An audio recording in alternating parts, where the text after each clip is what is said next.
High, আপনারা শুনছেন? এই হ্যান্ডসাম ছেলেটি কে? সৃষ্টি নীরব হয়ে দাঁড়িয়েছিল। ও বুঝতে পারছিল না যে এই মুহূর্তে ও ঠিক কি বলবে। মনে মনে নিজেকে প্রশ্ন করে দুবার জিজ্ঞেস করল, ওই কি তাহলে প্রথম সুদীপ্তকে হ্যালো বলবে, নাকি সকলের সামনে এরকম অভিনয় করবে যে ও সুদীপ্তকে চেনেই না? এসব ভাবতে ভাবতে বেশ কিছুক্ষণ পর সৃষ্টি রিয়ালাইজ করল, ও যদি সকলের সামনে সুদীপ্তকে না চেনার ভান করে তাহলে হয়তো সেটা সুদীপ্ত খুব একটা ভালো চোখে নেবে না। এত কিছু ভেবে নিজের সিদ্ধান্তে পৌঁছানোর আগেই সৃষ্টি ওর সামনে একটা কালো ছায়া দেখতে পেল। সৃষ্টি চোখ তুলে তাকাতেই সে সুদর্শন মুখখানা নিজের সামনে দেখতে পেল। সুদীপ্তর ওই শীতল কালো মায়াবী চোখ দুটো দিয়ে তাকিয়ে থাকার কারণে সৃষ্টি যেন আরও খানিকটা ঘাবড়ে গেল। সুদীপ্ত সৃষ্টির হাতটা নিজের হাতে তুলে নিয়ে খুব রাগী আর গম্ভীর আওয়াজে বলে উঠল, কি হয়েছে এখানে? তুমি কি চোট পেয়েছ? সুদীপ্তর গলার আওয়াজে যেন মনে হলো একটা ঠান্ডা কনকনে বাতাস শরীরকে স্পর্শ করে বেরিয়ে গেল। সৃষ্টি নিজের মুখ খুলে সুদীপ্তকে কিছু বলতে যাবে, তার আগেই সুদীপ্ত সৃষ্টির আরেকটা হাতের দিকে তাকিয়ে প্রশ্ন করল, এ কি, এখানেও তো চোট পেয়েছ দেখছি। সৃষ্টিকে প্রশ্নটা করার সময় সুদীপ্তর মুখখানা এতটাই ফ্যাকাশে হয়ে গেল যেন মনে হলো সুদীপ্তর মুখের সামনে কেউ একটা বরফের চাই দিয়ে ওর মুখটাকে ঢাকা দিয়ে দিয়েছে। সুদীপ্ত খুব রেগেমেগে বলে উঠল, তোমার হাতে এই ক্ষতচিহ্নগুলো কোথা থেকে এলো? কে করলো এমন? সুদীপ্তর গলার আওয়াজটা যেন আগের থেকে আরো খানিকটা ভারী লাগলো। সুদীপ্তকে খুব অ্যাট্রাকটিভ দেখতে লাগছিল। সবাই সুদীপ্তর দিকে হাঁ করে তাকিয়েছিল বটে, কিন্তু এরকম একটা অচেনা লোককে এভাবে হঠাৎ করে গম্ভীর হয়ে যেতে দেখে সবাই খানিকটা ভয়ই পেয়ে গেল। শুধু তাই নয়, ইনফ্যাক্ট পেছনে দাঁড়িয়ে থাকা মেয়েগুলো, যারা এতক্ষণ সুদীপ্তকে দেখে প্রচণ্ড এক্সাইটেড হয়ে পড়েছিল, তারাও ভয় পেয়ে যেন ওই মুহূর্তে একটা ঠান্ডা কনকনে বাতাস অনুভব করল। সৃষ্টি নিজেও সুদীপ্তকে রেগে যেতে দেখে একটু ভয় পেয়ে গেল। খানিকটা ঘাবড়ে গিয়ে নিজের ঠোঁটটাকে দাঁতের সঙ্গে চেপে ধরে সৃষ্টি বলে উঠল, আমার কিছু হয়নি, ওটা তেমন কিছুই নয়, হালকা একটু কেটে গেছে, আমি একদম ঠিক আছি। সুদীপ্ত সৃষ্টিকে ওই মুহূর্তে কোলে তুলে নিতে যাবে, এমন সময় নিজের ঠোঁটটাকে দাঁত দিয়ে কামড়ে ধরে মায়াবী শীতল চোখগুলো দিয়ে সৃষ্টিকে এক দৃষ্টিতে তাকিয়ে দেখল। পেছনে দাঁড়িয়ে থাকা মেয়েগুলোর মধ্যে কয়েকজন খুব উত্তেজিত হয়ে বলে উঠল, কি হচ্ছেটা কি? এই ছেলেটা কি তার মানে সৃষ্টির জন্য এখানে এসেছে? ড্যাম ইট, এটা কি সৃষ্টির নতুন বয়ফ্রেন্ড? এই তো কদিন আগে যিশুর সঙ্গে সৃষ্টির ব্রেকআপ হলো, এরই মধ্যে সৃষ্টি আরেকটা হ্যান্ডসাম ছেলেকে নিজের জন্য পটিয়ে নিল। তার মানে এই লোকগুলোকে যিশু নয়, বরং এই ছেলেটা কল করে ডেকেছে। আমি শুনেছিলাম সৃষ্টি নাকি যিশুকে চিট করেছে, তার মানে কি এই ছেলেটার সঙ্গে অ্যাফেয়ার থাকার কারণেই সৃষ্টি যিশুকে ডাম্প করল? বাট অনেস্টলি যিশুর সঙ্গে এই ছেলেটার একেবারেই তুলনা হয় না। একে তো আলাদা রকমের ক্যারিশম্যাটিক লাগছে। সেই জায়গায় দাঁড়িয়ে যিশু আর এই ছেলেটা দুজনেই আলাদা লিগের। ওখানে উপস্থিত সকলেই যখন দেখল সুদীপ্ত আলাদাই রকম সেন্সেশনাল ওয়েতে সৃষ্টিকে নিজের কোলে তুলে নিল, তখন সবাই এই দৃশ্য দেখে প্রচণ্ড উত্তেজিত হয়ে পড়েছিল। আশপাশ থেকে প্রচুর আলোচনা কানে ভেসে এলো। ওখানে দাঁড়িয়ে থাকা সকলের থেকেও অর্পিতা যেন বেশি শক পেয়েছিল। ও নিজের সবচেয়ে কাছের বন্ধুকে একটা হ্যান্ডসাম পুরুষের কোলে দেখে যেন হতভম্ব হয়ে দাঁড়িয়ে রইল। ভ্যাবাচাকা খেয়ে গিয়ে একবার সৃষ্টির দিকে তাকালো, আর একবার সুদীপ্তর দিকে, ফের একবার সৃষ্টির দিকে তাকিয়ে বুঝে পেল না যে এখানে কি হচ্ছে। ও শেষমেশ অবাক চোখে প্রশ্ন করে উঠল, সৃষ্টি, এটা কি হচ্ছে? কেনই বা এরকম একজন হ্যান্ডসাম হাঙ্ক সৃষ্টিকে হঠাৎ এভাবে কোলে তুলে নিল? সৃষ্টি নিজেও ঘাবড়ে গিয়েছিল যখন সুদীপ্ত সকলের সামনে ওকে ওভাবে নিজের কোলে তুলে নিয়েছিল। সৃষ্টি সুদীপ্তর হাত থেকে নিজেকে অনেকবার ছাড়ানোর চেষ্টা করল, কিন্তু সুদীপ্ত সৃষ্টির মুখের কাছে নিজের মুখটা এগিয়ে নিয়ে গিয়ে গম্ভীর গলায় বলল, একদম নড়াচড়া করার চেষ্টা করো না, otherwise I will kiss you here in public. Srishti এই শুনে শান্ত হয়ে গেল। ওখানে দাঁড়িয়ে থাকা সবাই মনে মনে প্রথমে ভেবেছিল যে সুদীপ্ত ওদের ধরা ছোঁয়ার একেবারে বাইরে, কিন্তু এখন যেন সুদীপ্তকে একদম অন্যরকম লাগলো। বরং মনে হলো সুদীপ্ত গুন্ডাগুলোর মতন সৃষ্টির ওপর অ্যাডভান্টেজ নিতে চাইছে। সৃষ্টি নিজের হাতটাকে মুঠো করে সুদীপ্তর বুকের কাছে একটা হালকা টোকা মেরে বলল, কি হচ্ছে সুদীপ্ত? আমাকে নামিয়ে দাও। এখানে সবাই আমাদের দিকে তাকিয়ে তাকিয়ে দেখছে। কি করতেটা কি চাইছো তুমি? তো দেখছে, দেখুক না, আমার তাতে কি?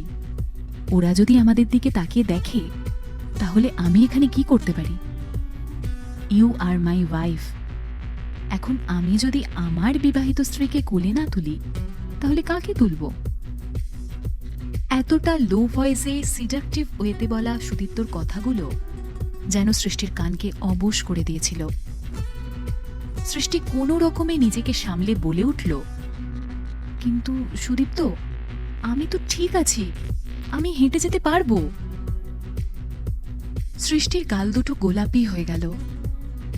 সৃষ্টি বুঝে উঠতে পারছিল না যখনই সুদীপ্ত ওর সামনে এসে দাঁড়ায় তখন ও কেন এভাবে ব্লাশ করতে থাকে। এর আগেও যতবারই সুদীপ্ত সৃষ্টিকে টিজ করার চেষ্টা করেছিল ততবারই সৃষ্টির মুখখানা লজ্জায় লাল হয়ে গিয়েছিল। অন্যদিকে প্রিয়াঙ্কা আর দিয়াকে বডিগার্ডরা তখনও চেপে ধরে দাঁড়িয়েছিল।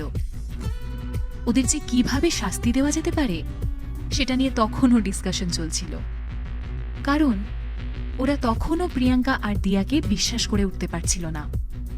ওরা ভাবছিল এদের দুজনকে ছেড়ে দিলে হয়তো এরা সৃষ্টি ম্যাডামের বড় সড় কোনো ক্ষতি করতে পারে। সেই সময় প্রিয়াঙ্কা আর দিয়া দুজনেই প্রচণ্ড জেলাসি আর ঘৃণার চোখে সৃষ্টির দিকে তাকালো এবং বুঝতে পারল যে যিশু এই বডিগার্ডগুলোকে পাঠায়নি, কারণ এখানে তো ওরা চোখের সামনে অন্যরকম দৃশ্য দেখছে যা স্পষ্টভাবে প্রমাণ করে দিচ্ছে যে বডিগার্ডগুলো যিশুর নয়, বরং এই হ্যান্ডসাম অ্যাট্রাকটিভ ছেলেটার, যে এখানে একটা আলাদাই পার্সোনালিটি নিয়ে দাঁড়িয়ে আছে। ওখানে কেউ জানতো না যে ছেলেটা কে, কিন্তু ওরা সকলেই সুদীপ্তকে দেখে এটা বুঝতে পেরেছিল যে ও নিশ্চয়ই বিশাল ধনী এবং ক্ষমতাবান একজন পুরুষ। সুদীপ্ত যখন এন্ট্রি নিয়েছে তখন থেকেই সকলের নজর কেড়েছে। তারপর থেকে সবাই সুদীপ্তকে একটা আলাদাই সম্মানের চোখে দেখছে, কারণ সুদীপ্ত যদি অতি সাধারণ ব্যক্তি হতো তাহলে হয়তো এভাবে এত ইজিলি সকলের নজর কেড়ে নিতে পারত না। ওরা তখন মনে মনে ভাবল, ছেলেটার আজকে এত ক্ষমতা রয়েছে বলেই ছেলেটা এভাবে কাউকে আদেশ দিতে পারছে, তা না হলে তো এত ক্ষমতা নিয়ে একটা কলেজে প্রবেশ করার সাহস কেউ দেখাতে পারে না। প্রিয়াঙ্কা বেশ কিছুক্ষণ সুদীপ্তকে মাথা থেকে পা পর্যন্ত দেখছিল। ঠিক তখনই প্রিয়াঙ্কার চোখে পড়ল সুদীপ্তর হাতের ঘড়িটা, যা দেখে প্রিয়াঙ্কা মুহূর্তের মধ্যেই আরও খানিকটা জেলাস ফিল করতে লাগলো, কারণ ওই ঘড়িটা লাখে একটা পাওয়া যায়। কলকাতায় এক্সিবিশন হলে তখনই একমাত্র এরকম লাক্সারি রিস্টওয়াচ দেখতে পাওয়া যায়। তার থেকেও বড় কথা, বিশাল উঁচু স্তরের মানুষ না হলে এই ঘড়িটা কেনার যোগ্যতা থাকে না, কারণ গোটা বিশ্বে হয়তো এরকম ঘড়ি গুনে গুনে মাত্র 3টে রয়েছে।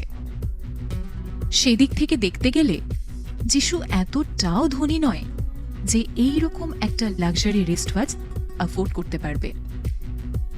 তার মানে কি এই ছেলেটা যিশুর থেকেও অনেক বড় ধনী কেউ? কিন্তু ছেলেটার মুখটা এতটা অপরিচিত কেন? প্রিয়াঙ্কা মনে মনে ভাবল, যদি সে এতটাই প্রতিভাবান এবং ক্ষমতাশালী হতো তাহলে প্রিয়াঙ্কা কোথাও না কোথাও একদিন হলেও এই ছেলেটার দেখা পেত। কিন্তু প্রিয়াঙ্কা জানে না যে সুদীপ্ত কাজের সূত্রে দীর্ঘদিন ধরে বিদেশে ছিল। এই রিসেন্টলি সুদীপ্ত বিদেশ থেকে কলকাতায় নিজের বাড়িতে ফিরেছে। তাছাড়াও সুদীপ্ত নিজের একটা লো প্রোফাইল রাখা পছন্দ করে, তাই বাইরের লোকেদের কাছে অত নিজের পরিচয় প্রকাশ করতে চায় না। তাই সুদীপ্ত সম্পর্কে লোকাল নিউজ খুবই কম, আর থাকলেও সেটা মাঝে মাঝে। বেশিরভাগ লোকই ওখানে জানতো না কে এই সুদীপ্ত। কিন্তু তবুও প্রিয়াঙ্কা সুদীপ্তকে সৃষ্টির সঙ্গে দেখে খুব জেলাস ফিল করছিল। প্রিয়াঙ্কা মনে মনে ভাবতে থাকলো, কি করে সৃষ্টির মতন একজন দুশ্চরিত্রা মেয়ে যিশুর সঙ্গে ব্রেকআপ হয়ে যাওয়ার পর এত ইজিলি এরকম একজন হ্যান্ডসাম পুরুষকে পটিয়ে ফেলল। শুধু তাই নয়, সৃষ্টি যখন যিশুর সঙ্গেও সম্পর্কে জড়িয়েছিল তখন সবাই যিশুর জন্যেও সৃষ্টির ওপর জেলাস ফিল করেছিল। কিন্তু প্রিয়াঙ্কার মাথায় এখন একটাই চিন্তা, যে কি করে যিশুর থেকেও 10 গুণ ভালো একটা ছেলে হঠাৎ করে সৃষ্টির জীবনে উদয় হলো। নোংরা একটা মেয়ে যেন দুনিয়ার প্রতিটা ছেলেকে ও হাত করবে বলে বসে আছে। এই অসহ্য মেয়েটার মরণ হয় না কেন? এত কিছু ভাবতে ভাবতে প্রিয়াঙ্কা যখন সৃষ্টির দিকে অত্যন্ত ঘৃণার সঙ্গে তাকালো তখন সুদীপ্ত প্রিয়াঙ্কার দিকে ক্ষুব্ধ শীতল চোখে তাকিয়ে দেখল। ঠিক সেই মুহূর্তে প্রিয়াঙ্কা অনুভব করল যেন নিজের শিরদাঁড়ার ওপর দিয়ে বরফের মতো ঠান্ডা জলের ফোঁটা গড়িয়ে পড়ল। সেই সময় প্রিয়াঙ্কা নিজেকে সামলে রাখতে পারছিল না। সুদীপ্তকে দেখে মনে হচ্ছিল যেন সুদীপ্ত শয়তানের পুত্রের মতন প্রিয়াঙ্কার দিকে তাকিয়ে দাঁড়িয়ে রয়েছে ওকে ভস্ম করে দেবে বলে। সেই দেখে প্রিয়াঙ্কা ভয়ে থর থর করে কাঁপতে থাকল। যেন মনে হলো ওর আশেপাশে উঁচু উঁচু বরফের চাই দিয়ে ওর গোটা শরীরকে ঢেকে দেওয়া হয়েছে। পাগুলো এতটাই কেঁপে উঠল যেন মনে হলো প্রিয়াঙ্কা ধপাস করে মাটিতেই বসে পড়বে। সুদীপ তো তখনও কিছুই করেনি। ও শুধু কয়েক মুহূর্তের জন্য প্রিয়াঙ্কার দিকে একটু ক্রুদ্ধ চোখে তাকিয়ে আবার সৃষ্টির দিকে ঘুরে দাঁড়ালো। কিন্তু কয়েক মুহূর্তেই মনে হয়েছিল যেন প্রিয়াঙ্কাকে কেউ নরকে ভ্রমণের জন্য নিয়ে গিয়েছিল। প্রিয়াঙ্কা এতটাই ঘাবড়ে গিয়েছিল যে ওর মাথা থেকে দরদর করে ঘাম ঝরছিল। চারিদিকে তখন নীরবতা ছেয়ে গেছে। সবাই চুপ করে দাঁড়িয়ে সৃষ্টি আর সুদীপ্তকে দেখছে। অন্যদিকে অর্পিতা তখনও হতবাক হয়ে দাঁড়িয়েছিল। সুদীপ্ত হঠাৎ অর্পিতার দিকে ঘুরে তাকালো এবং প্রশ্ন করল, তুমি কি সৃষ্টির কাছের বন্ধু? গল্পের পরবর্তী অংশ শোনার জন্য শুনতে থাকুন